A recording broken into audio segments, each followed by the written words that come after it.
அடுத்தடுத்ததுல என்னெல்லாம் பண்ணலாம்னு இருக்கீங்க? நான் சிஎம் ஆகணும். நிஜமாவா? நிஜமா சொல்றேங்க, டெஃபினெட்லி. அப்போ புரியல, இப்போ புரியுது.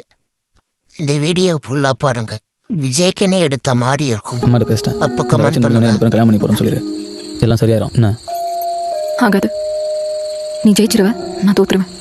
இன்னைக்கு நான் உன்னை மீட் பண்ணது கூட என் கட்சிக்கு தெரிஞ்சிருச்சு. எப்படின்னு தெரியல, உன்னை நான் ரொம்ப கம்மியா நினைச்சிட்டேன்ல. என்னடி சொல்ற? இது நான் தான் பண்ணிட்டேங்கறியா?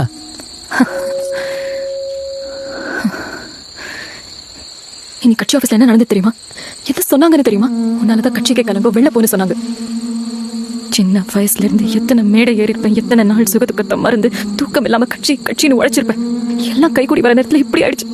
என்ன செய்யறதுனே தெரியல. அப்படியே செத்து போய் பணமா நிக்கிறேன். ஏன் இப்பெல்லாம் பேசுற?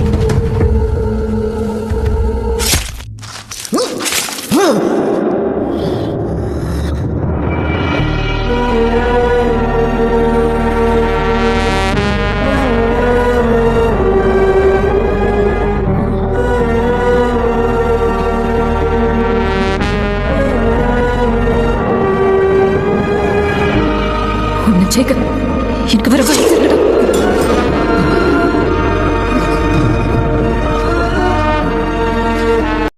இங்க வர வரைக்கும் உன்னை கொல்லும் நான் நினைக்கலடா.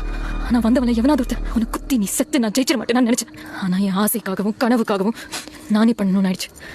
நீ விதைச்ச லட்சியம் எனக்குள்ள வெறியா வந்து நிக்குது. நீ இல்லாம என்னால சந்தோஷமா இருக்க முடியுமான்னு தெரியல.